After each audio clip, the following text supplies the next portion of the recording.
So, Tom, over the last week since we last did our podcast about the questions of racism versus racial injustice, we have seen an escalation, so to speak. We have started to see mobs trying to take over cities. And it's happening in different ways in different places. We're having it here in Denver. We have a member of the Denver Board of Education demanding that communities change their name because they're named after former Democratic governors who are... Maybe they were Klans members? Maybe or definitely. But we're seeing all of that. Yeah. And then we're seeing what's happening in Seattle. And we started to see bits and pieces of it as we were recording the podcast last week. But it's taken a whole other level. There's an old English word that I really like, heady. These are heady times in which we find ourselves now. They are heady times indeed. So we have this group now called Chaz in the Central District in Seattle that is trying to create what they're calling an autonomous zone. And I spent some time, as we were preparing for this morning, I spent some time actually going through and trying to explore what are the actual demands of Chaz. And Chaz put out a post on medium.com. If anybody wants to go out there and find it, they can go find it. I'm not gonna link to that and perpetuate it. But these were real demands. This is a mob of people.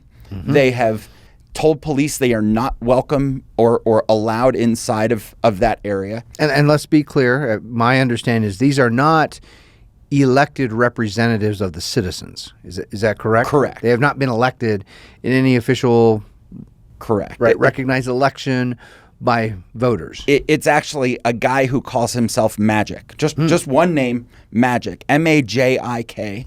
Okay. And Magic is the leader. And on the list of demands on medium.com, at the very bottom, the two people who wrote it said, we'd like to thank Magic for his leadership during this movement, so to speak. So Magic's kind of the mouthpiece for this motley crew out there. Unofficially made him the leader. Yeah. As I understand it, they're walking around with weapons of all sorts, including what they have deemed to over the years to be weapons of war. Now, we can have a difference in opinion on whether those are actually weapons of war or not. So, in other words, their answer, liberals have been asking the question for many years, why would anyone need a gun like that?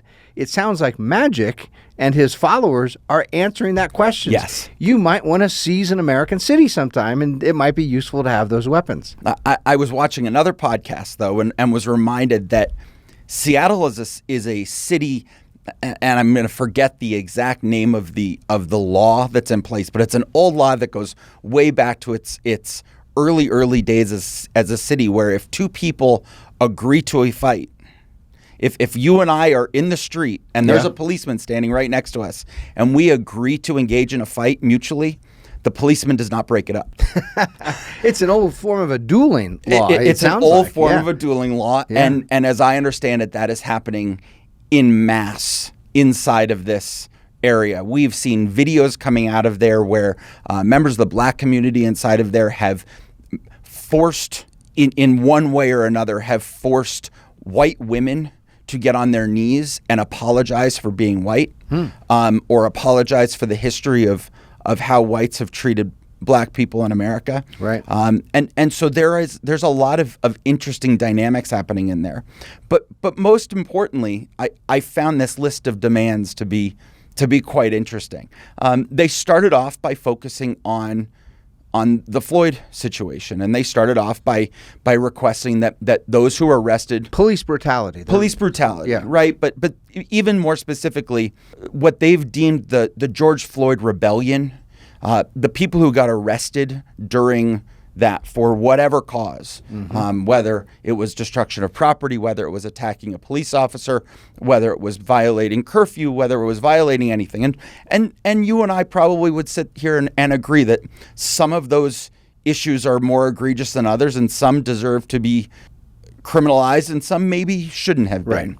But they are requesting the immediate release of any prisoner who was arrested during the George Floyd rebellion, as they've put it. So does that include, I just want to clarify because I haven't read this, does that include people who might have been arrested for like breaking into a Target store and stealing things? Yes. Is that included? Those people should have all charges dropped against them.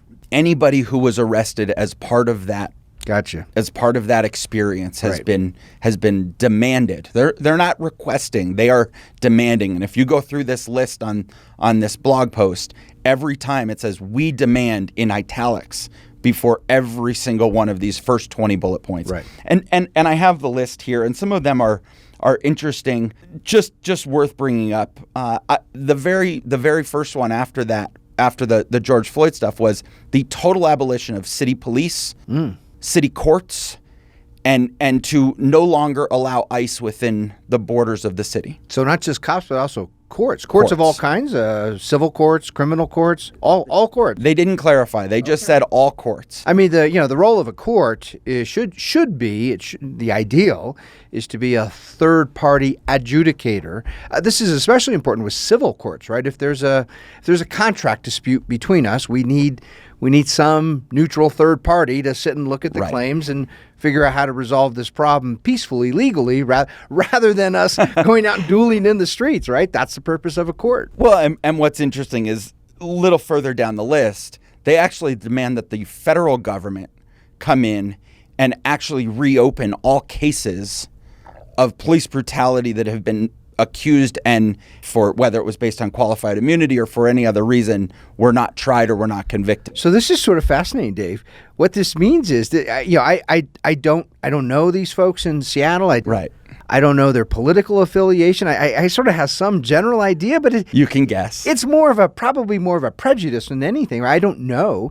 But these folks, these kind of, I don't know if it's accurate to call them anarchists, these rebels in Seattle, they're inviting Donald Trump's Justice Department to come. They want to kick out their own local government, get rid of Seattle courts, Seattle cops, and they are asking Donald Trump's federal government to come in and solve these problems. That's quite remarkable. But no more courts, yet they still want to retry all these cases. Right. So I'm not exactly sure how the whole thing works. And as I continue to go down the list, they get into a lot of things about releasing felons from jail, releasing they call them prisoners repeatedly. They never refer to them as criminals or felons or anything else. They are prisoners, and they refer to the police as a terrorist cell.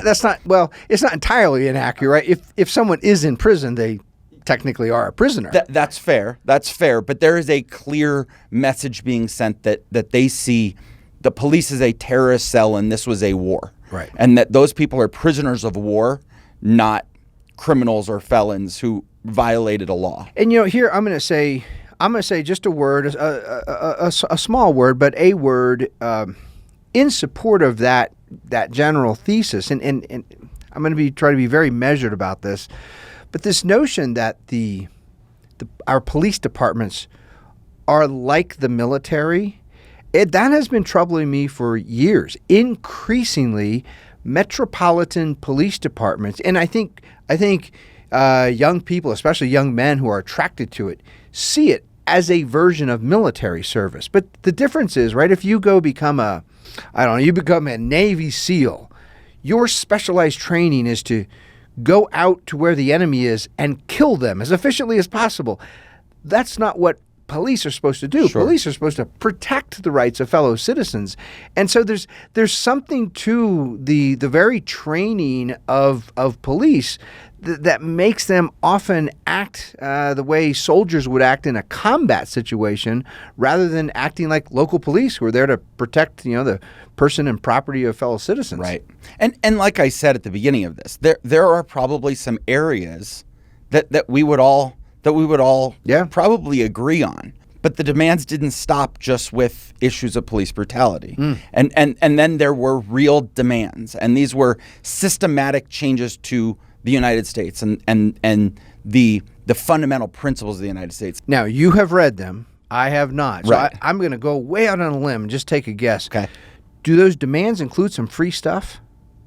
Pretty much all of it. Okay, it's pretty much all of it. So, All right. so the very last demand of the first set of lists says that essentially, and it was a longer paragraph, but it says that they demand funding for police to be redirected to 4 programs: socialized healthcare, free public housing, public education, and the naturalization services of undocumented immigrants. So they start there, and that was basically an A, B, C, and D of what's to come. Right. And then they really get into their economic demands, and I think some of these are interesting. And it's funny because we just described them as anarchists, right? We just described this is a group of anarchists, and now they're starting to demand government to give them free things. So there's this juxtaposition that doesn't quite.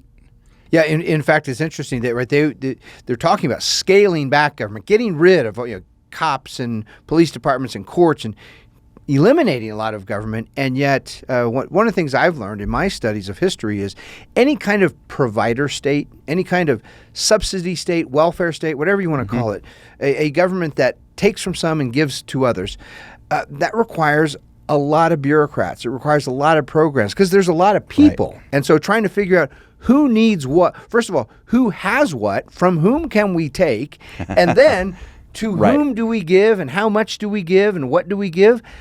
That's a lot of work. That requires a great big government apparatus to actually engage in being a provider state. So this autonomous zone is now talking about a growth in bureaucracy. Right.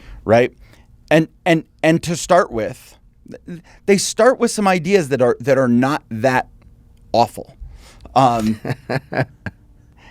I'm trying to be careful with my words, but some of them, the juxtaposition doesn't make sense to me. So they start with calling for the degentrification of Seattle, but starting with rent control.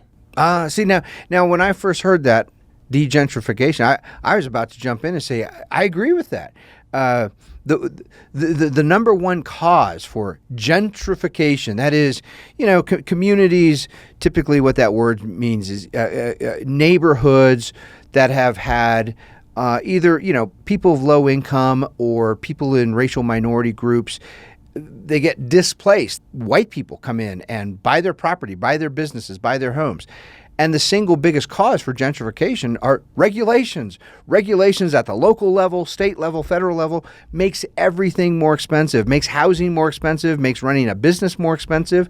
And so it's regulations are bad for poor people. It's great for wealthy people who can't afford it. So when they say degentrification, I say I agree. Let's start scaling back regulations so the property is more affordable. Let's scale back regulations. Let's stop giving government grants and government dollars to people who want to make areas nicer, and let's let the free market do what it's supposed to do. That's right. So they start there.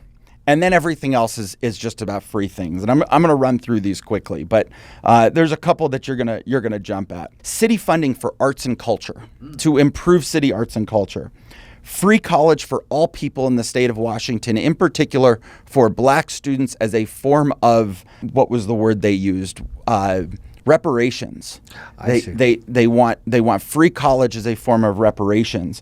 They got into a prohibition on homeless sweeps that disturb their homeless neighbors. So people who are living on public sidewalks, people who are living in public parks, no more sweeps, no more removal of them.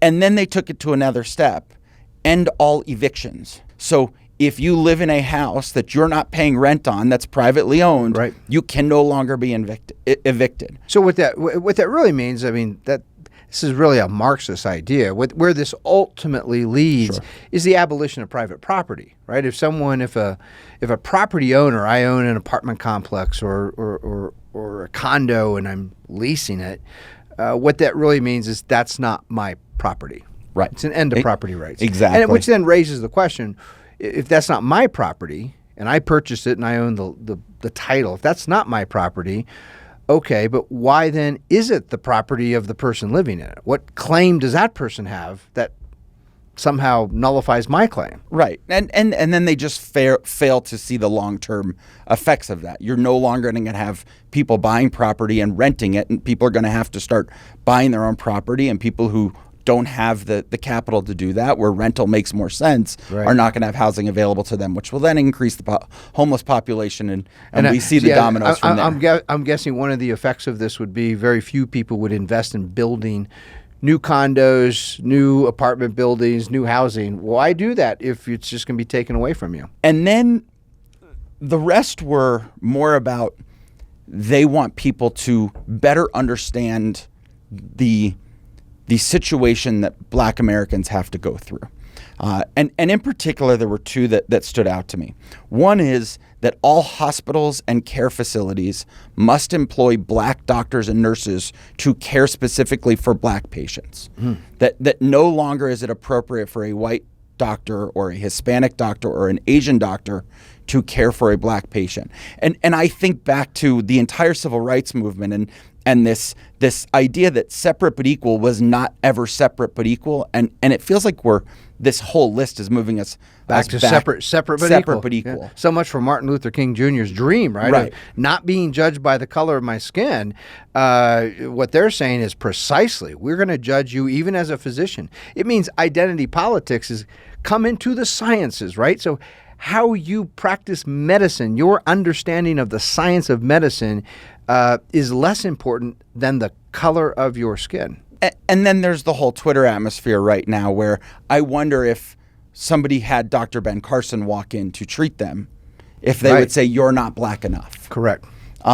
So all of this makes me... If I heard Mr. Biden correctly recently, that means Ben Carson really isn't Black because he might not know he's supposed to vote for Joe Biden. Right. That's a good point. So all of this stuff in mind, you've got people walking around with semi-automatic rifles, fights happening, all of these demands. I mean, it's essentially a hostage crisis of sorts because people who own businesses and people who live in that area want to be able to get to their homes, their businesses, their offices. Yep. They have opened up the Capitol building to these people, and they have taken over the Capitol building, so there's no legislation happening at all. There's no organization of government at all. That might actually be one good result out of all this. I was thinking that as I was saying it, but I actually look for reasons to get legislators out of the Capitol. They pass fewer laws. But to me, all of this is the modern day version of pitchforks and torches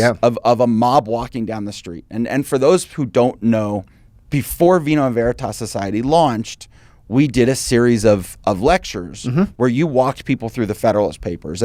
And we spent a lot of time... We called them Vino and Veritas clubs. That's right. And we spent a lot of time talking about the founders' perspective on mob rule and the dangers of the mob. And I thought we should spend some time today with all of this understood and seeing what's going on, whether it's in Denver, it's in New York, it's in Seattle, it's in Los Angeles, it's in Minneapolis, with the mobs going out and destroying property and demanding these things, having clear set demands. Right. We should explore what the founders thought about this. Yeah, because it is a central theme. And I want to add one quick just historical note, and then we're going to talk about mob rule here in the founding and the Federalist Papers. But those demands about reparations that we're hearing coming out of Seattle and other communities, I mean, in a way, that's inseparable from the outrage over George Floyd and other instances of white cops brutalizing, killing Black people. And it's a question, I've raised this question many times and never had a satisfying answer.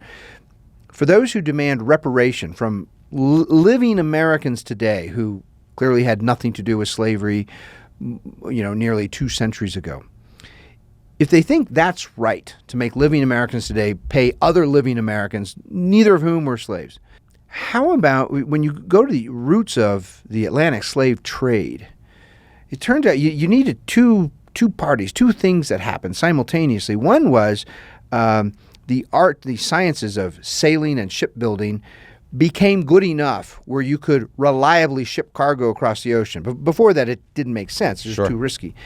but you also needed Africans willing to sell fellow Africans into slavery. That's what the Portuguese would pull up in their slave ships, and they would ask, do you have any human beings to sell? And Africans would capture other rival tribe members and sell them into slavery. And so it's curious to me if any of those Africans who sold fellow Africans into slavery, if they owe anyone reparations. I would love to. Maybe we'll explore that in a deeper way in another podcast. But this concept of mob rule, this book, the Federalist Papers. I'll hold it up here for our audience to see. Mine's kind of falling apart.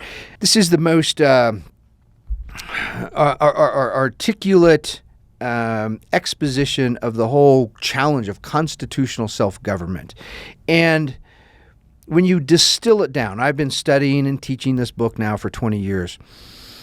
At the heart of it is a very simple observation, but we often forget. And that is when you put large numbers of people, and it doesn't matter, the truth is it doesn't matter what kind of people. It doesn't matter what color skin they have. It doesn't matter what language they speak. It doesn't matter what century they live in. You put large numbers of them together in a confined space and they become a mob. Mobs tend not to reason well. They tend not to deliberate, right? They act on emotion. They act on impulse, on passion. And so the whole science of the Constitution is meant to avoid and mitigate the problem of the mob. And what it really gets down to, in the United States, this becomes particularly problematic because we began by saying, rightfully, we hold these truths to be self-evident, that all men are created equal. All of us have the same natural rights. You have a right to your person and your freedom. I have a right to my person and freedom. So does every other human being. So any kind of government that we create needs to be authorized by us. We need to give our permission because no other person has any natural authority to rule over us. Sure. And we want to avoid the problem of mob injustice. So there's the rub. You need the people involved to some degree. They need to authorize a good constitutional government, but not be making rash, impulsive decisions as a big mob. Right. And the reason that's important is it gets right to the question of the purpose of government. Many people throughout history, many Americans today have this mistaken view that the purpose of government is to do whatever the people want it to do right now, or to do whatever a majority or a really loud or a really violent mob wants the government to do right now. And that's not the legitimate purpose of government. The legitimate purpose of government is to protect the rights, the freedom, the property of each and every citizen who lives under the law. And that's very often very different than what the majority wants or what the mob wants, as we're seeing in the case of Seattle, right? They want all this, what they consider to be free stuff, free housing, free education. Well, we all know nothing's free. Everything comes at a cost. So what they call free housing and free education really means stealing from somebody. Government's got to take from someone in order to give those things to someone else over here. Entitlement programs are incompatible with the idea of property rights. They don't fit together. It's incompatible with the idea of freedom. That's right. It absolutely is. In fact, mob rule, mob demands for entitlements, it is itself injustice. It's incompatible with justice. There's also a secondary but closely related problem with mob rule, and that is, and I think you revealed this in your discussion here of these demands, it's the challenge of the art of legislation. It turns out that to legislate well is a huge challenge. It's really difficult for this simple reason. Even very smart people, you put the smartest people you can find in a room and try to legislate over any problem, there will always be unintended consequences that the smartest people cannot always foresee. And that's the problem of legislation. That's why the founders argued that legislation, number one, there should be little of it. Not a lot of legislation should be happening. And when it does happen, it should be the result of careful, slow deliberation. Mobs don't deliberate. Right. So when you get legislation like this list of demands is a form of legislation. They're saying this should be the legislation, and it's the result of anger of an impulsive mob, and therefore it's filled with contradictions, right? Let's get rid of government and at the same time have government give us all these things, right? Well, what exactly is it going to be? I wanted to offer here just a couple of notes, a passage from the Federalist Papers. I think I'm going to turn to number and while 55. While you're pulling that up, I think one of the interesting comments that should be brought up when you talk about how difficult legislating really is, within the Federalist Papers, we see the debate over whether or not we should have had a Bill of Rights, right? Something that is so core to what we now believe to be the American idea.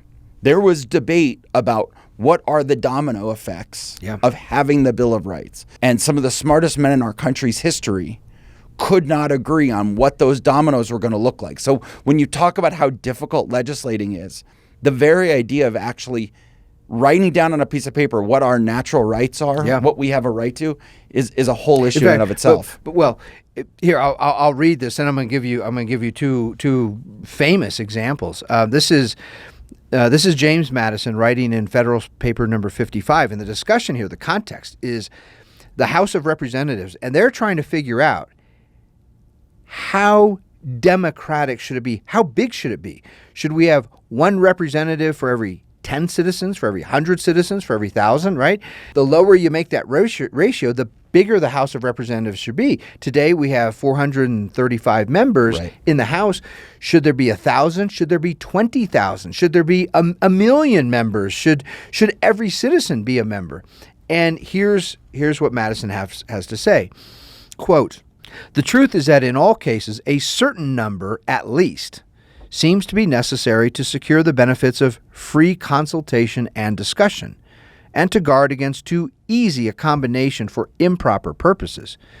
And on the other hand, the number ought at most to be kept within a certain limit in order to avoid the confusion and intemperance of a multitude." What you just read to us earlier are examples of confusion and intemperance. Absolutely. And he goes on, he says, "In all very numerous assemblies of whatever characters compose." So this applies to all human beings. It doesn't matter who we're talking about. "Passion never fails to wrest the scepter from reason." Wherever you put a bunch of people together, the mob takes, the passion of the mob takes the scepter from reason, the control. And he offers a famous example. Had every Athenian citizen been a Socrates, this model of philosophic reflection, had every Athenian citizen been a Socrates, every Athenian assembly would still have been a mob. So this point, if it doesn't matter the character, it certainly doesn't matter what color skin, doesn't matter what their religious beliefs are, none of those things matter. Put thousands of people, put thousands of Socrateses together, and you're going to end up with an intemperate mob that's going to demand all kinds of injustices. To this point of the challenge of legislating, and this is directly connected here to legislation resulting from mobs versus legislation resulting from cool, calm deliberation. One of the most important decisions the early Americans made, they decided that the importation of slaves, that Atlantic slave trade, was this heinous, horrific injustice. And so they set a date. Within 20 years after adopting the Constitution, their plan was to end it. And they did. In January 1, the very first day allowed under the Constitution, the president at that time was Thomas Jefferson, and he signs a bill forever prohibiting the importation of slaves from Africa, from the Atlantic slave trade. Now, most people, when they're reading that, they think, well, that was a good thing. That was a wonderful thing. And I agree, in general, I would have voted for it. Yes, let's stop that importation. But it led to an unintended consequence that almost no one foresaw. With the supply of slavery from Africa closed, that didn't stop the demand for slavery. And so many farmers and plantation owners who used to grow tobacco or cotton or wheat started growing slaves It led to the domestic breeding and production, right? And that was something, right? People who hated slavery and they didn't want that importation, that's not what they were thinking. That's not what they were, and that's an example of that unintended consequence. Another more recent one is prohibition. There had been a century-long temperance movement, a movement that said, look, alcohol is really bad, it's dangerous, it destroys lives, all of which is true. It can be a big problem for many people.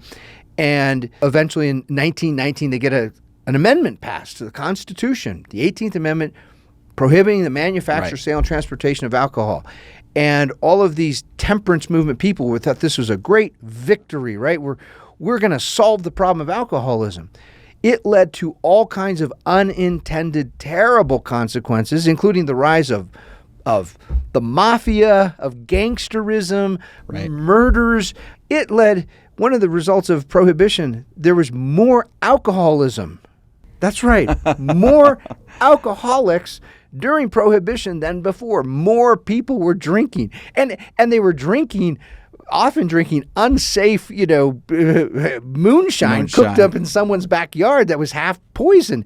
And so I throw these examples out to say, even the most what seems like really simple questions, alcoholism. Well, that seems obvious. We don't want alcoholism. Or slaves being imported. Well, that seems really obvious. We don't want slaves being imported. We want to stop that.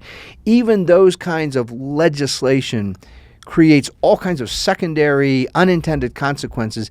And that's why the founders warned against, don't make important public policy decisions through mob rule. You want cool, calm deliberation and reflection. Let's make it even more recent. We talked about this last time also. The 1994 crime bill, written by Joe Biden, signed into law by Bill Clinton. Nobody wants crime, right? Nobody actually wants crime. But look at the unintended consequences that now this group is actually responding to. One of which was the incredible skyrocketing incarceration rates of really targeting young black men going to prison in record numbers because of that law written by Joe Biden.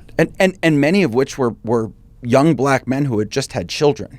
Yes. And we had this huge spike in single mother homes and all of those things. So just because something sounds like a good idea, it comes down to this idea of the mob starts demanding it, but A plus B doesn't always equal C. And you've got to look at all of the domino effect all the way down the road. I think I would summarize it this way. I agree with what you said.